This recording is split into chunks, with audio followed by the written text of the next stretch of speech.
Movie की शुरुआत एक घने जंगल से होती है, जहाँ एक आदमी को दिखाया जाता है जो इस जंगल में फंस चुका था। इस जंगल के बारे में मशहूर था, कोई इस जंगल में एक बार आ जाए तो वो यहाँ से वापस नहीं जा सकता। ऐसा ही इस आदमी के साथ हो रहा था। वो भागते भागते थक गया था, लेकिन उसे यहाँ से बाहर निकलने का रास्ता नहीं मिल रहा था। उसे यहाँ रात हो गई थी, इसलिए वो रात गुजारने के लिए एक पेड़ पर चढ़ जाता है, लेकिन पेड़ की टहनी टूटने की वजह से वो नीचे गिरता है, जिस कारण उसका एक हाथ टूट जाता है। वो खुद को घसीटते हुए अपने बैग तक जाता है और उसी वक्त उसे एक आवाज सुनाई देती है। वो अपने सामने देखता है तो डर जाता है, जिसके बाद उस आदमी की आवाज पूरे जंगल में सुनाई देती है, क्योंकि उसके सामने जो भी खड़ा था उसने उस आदमी को मार दिया था। अगले सीन में कहानी की फीमेल लीड मीना को दिखाया जाता है, जिसकी मॉम की 15 साल पहले मौत हो गई थी, लेकिन मीना अभी तक अपनी मॉम की मौत को नहीं भूल पाई थी, इसलिए वो खुद को लोगों से दूर रखती थी। मीना एक जजीरे पर रहती है और एक पेट शॉप पर काम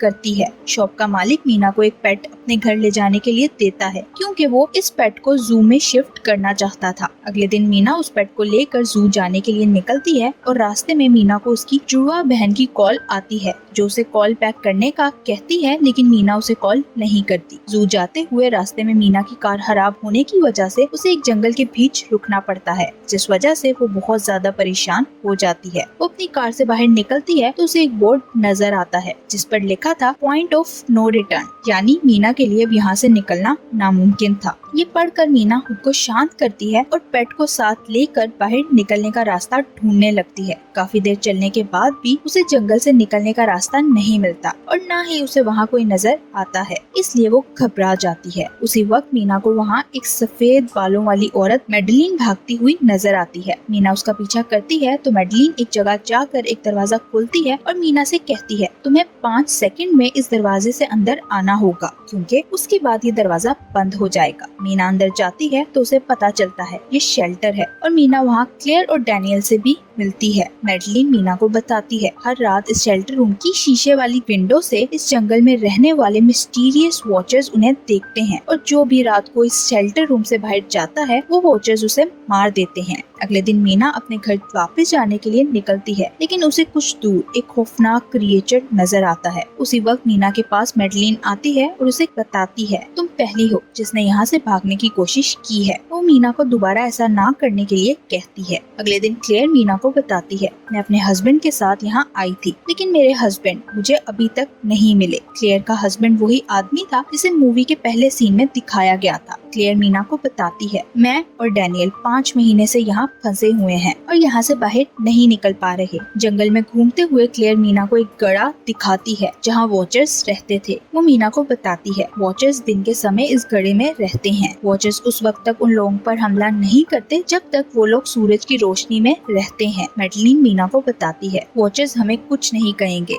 क्योंकि हम उनके रूल्स के मुताबिक यहाँ रह रहे हैं, लेकिन अगर हमने उनके रूल्स तोड़ने की कोशिश की तो वो हमें मार देंगे। मेडलिन बताती है वॉचर्स के रूल्स हैं कि शेल्टर रूम के शीशे को कभी पीठ नहीं दिखानी, अंधेरा होने के बाद दरवाजा हमेशा बंद रखना है और उस घड़े के पास नहीं जाना जहाँ वॉचर्स रहते हैं। मेडलिन इस जंगल में उन सबसे पहले आई थी, इसलिए वो बताती है हम इन रूल्स को कई महीनों से मानकर यहाँ जिंदा रह रहे हैं। रात को मीना शेल्टर रूम में शीशे पर अपनी उंगली से मारकर आवाज करती है और कान लगाकर वॉचर्स को सुनने की कोशिश करती है, लेकिन उसे कुछ सुनाई नहीं देता। कुछ देर बाद एक आवाज सुनाई देती है तो मेडलिन मीना से कहती है, तुम्हें शीशे की तरफ मुंह करके सीधा खड़ा रहना है ताकि वॉचर्स तुम्हें देख ले। अगले दिन मीना डैनियल के साथ उस घड़े के पास जाती है, क्योंकि वो उसके अंदर जाना चाहती थी। डैनियल उसे बताता है जो एक बार वॉचर्स को देख लेता है वो जिंदा नहीं बच पाता। मीना उसकी बात पर विश्वास नहीं करती और कहती है, मैं देखना चाहती हूँ वॉचर्स कैसे दिखते हैं। वो डैनियल की मदद से उस घड़े के अंदर जाती है, जहाँ से मीना को एक 1992 का न्यूज़पेपर और कुछ चीजें मिलती हैं। उसी वक्त मीना के पीछे खड़ा एक वॉचर नजर आता है जिसका सिर्फ हाथ दिखाया जाता है। मीना रोशनी में खड़ी थी, इसलिए वॉचर उस तक नहीं पहुंच पाता। मीना वहाँ से मिलने वाली सारी चीजें बाहर ले जाती है जो उन लोगों की थी जिन्हें वॉचर्स ने मार दिया था। रात को वो लोग घड़े से मिलने वाला कैमरा देखते हैं, जिससे उन्हें पता चलता है उनके ग्रुप के लोग मारे जा चुके हैं, जिस पर वो सब लोग घबरा जाते हैं, लेकिन मेडलिन उन्हें शांत रहने का कहती है। मेडलिन मीना से पूछती है, तुमने घड़े में क्या देखा? तो मीना झूठ बोलती है, मैंने कुछ नहीं देखा। उसी वक्त कोई दरवाजा बजाता है। दरवाजे के बाहर क्लेयर का हस्बैंड खड़ा था, जो अंदर आना चाहता था क्योंकि वो बहुत ज्यादा जख्मी था। मैडलिन क्लेयर को दरवाजा नहीं खोलने देती। वो समझ गई थी ये वॉचर्स की एक चाल है, क्योंकि अंधेरा होने के बाद वॉचर्स इंसानों को जिंदा नहीं छोड़ते। मैडलिन को पता चलता है मीना रूल तोड़कर उस घड़े में गई थी जिसमें डैनियल ने उसकी मदद की थी। मैडलिन काफी परेशान हो जाती है कि अब ना जाने क्या होगा। क्लेयर अपने हस्बैंड को अंदर लाना चाहती थी, इसलिए वो मैडलिन के कहने पर दरवाजे के पास खड़ी होकर अपने हस्बैंड से पूछती है मैं कौन सी बुक पढ़ रही थी, जिसके बारे में सिर्फ क्लेयर के हस्बैंड को पता था, लेकिन वो जवाब नहीं दे पाता। उन्होंने कैमरा ऑन करके रूम के बाहर रखा था, जिसके जरिए वो बाहर देख सकते थे। क्लेयर अपने हस्बैंड को इस कैमरे में अपना फेस दिखाने के लिए कहती है, तो वो कैमरे के सामने आकर कहता है मेरी मदद करो, लेकिन वॉचर्स उसे खींच लेते हैं। फिर वॉचर्स रूम के शीशे को तोड़ने की कोशिश करते हैं, क्योंकि उन्होंने रूल तोड़ा था, लेकिन मैडलिन उन सब के सामने आ खड़ी हो जाती है। इसलिए कुछ देर बाद सब ठीक हो जाता है। जैसे जैसे वक्त बीत रहा था, वो सब लोग एक दूसरे के खिलाफ होने लगे थे। एक दिन क्लेयर मीना को बताती है मैं अपने हस्बैंड के पास उस घड़े में जाना चाहती हूँ। क्लेयर वहाँ जाने लगती है, लेकिन मीना उसे ऐसा करने से रोकती है। तभी उन्हें डैनियल की आवाज सुनाई देती है, तो वो उसके पास जाते हैं। वो देखते हैं डैनियल ने मैडलिन को एक पेड़ के साथ बांध दिया है और उनके वहाँ पहुँचने पर वो वहाँ से भाग गया था। क्लेयर डैनियल के पीछे जाती है और मीना मैडलिन को खोलती है। सूरज डूबने वाला था, इसलिए वो दोनों भागकर शेल्टर में जाने लगते हैं, लेकिन डैनियल पहले ही क्लेयर को लेकर अंदर जा चुका था और उसने दरवाजा अंदर से लॉक कर लिया था।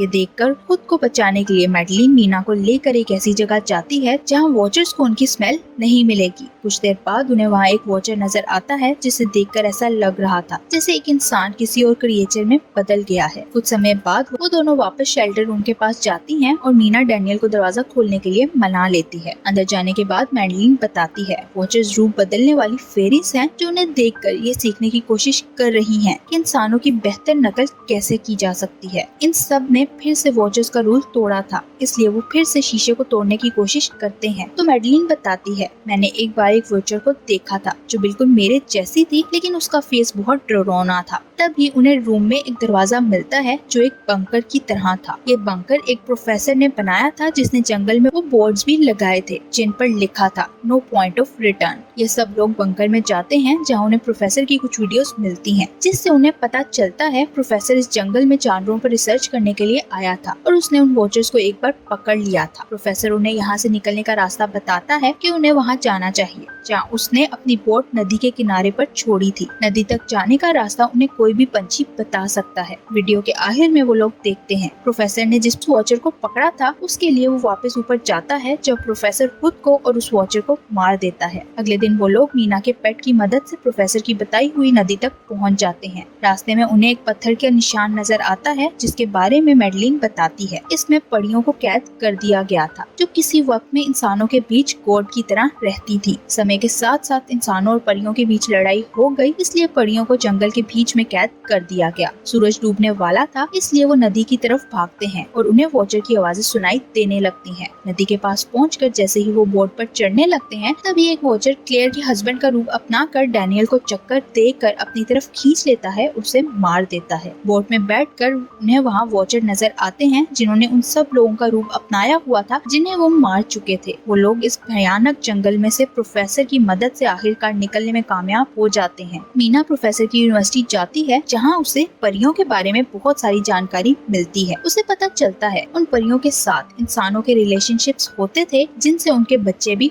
हुए थे, जिनके पास अपना रूप बदलने की शक्ति थी और वो मरे हुए लोगों का रूप भी अपना सकते थे। मीना को वहाँ से कुछ पेंटिंग्स और पिक्चर्स भी मिलती हैं, जो देखकर वो शॉक हो जाती है। ये पिक्चर्स और पेंटिंग्स लेकर वो क्लेयर के पास जाती है, तो वो भी हैरान हो जाती है, क्योंकि उन्हें इन पेंटिंग से पता चलता है मैडलिन प्रोफेसर की वाइफ थी, जो कई साल पहले कैंसर से मर गई थी। जो मैडलिन जंगल में इन लोगों के साथ थी, वो असल में वही वॉचर थी जिसे प्रोफेसर ने पकड़ा था, क्योंकि उसे अपनी वाइफ को वापस इस दुनिया में लाने का एक तरीका मिल गया था। इसलिए वो मैडलिन को अपनी वाइफ के रूप में अपने साथ रखना चाहता था। तब ही क्लेयर के घर असली क्लेयर आती है, तो हमें पता चलता है ये क्लेयर नहीं बल्कि मैडलिन ने क्लेयर का रूप अपनाया हुआ था। मैडलिन क्लेयर को एक तरफ फेंक कर मीना पर हमला करती है। मीना मैडलिन को बताती है वॉचर्स ने उसे इसलिए निकाला था क्योंकि वो दिन की रोशनी में भी चल सकती थी, यानी मैडलिन काफी खतरनाक है, इंसानों के लिए भी और परियों के लिए भी। मैडलिन मीना को मारकर उसकी जगह लेना चाहती थी। मैडलिन असल में एक इंसान और फेरी का बच्चा था जो आधी इंसान और आधी फेरी है। मीना मैडलिन से कहती है, मैं जानती हूँ कैसा महसूस होता है जब हमारा आधा हिस्सा शैतान हो,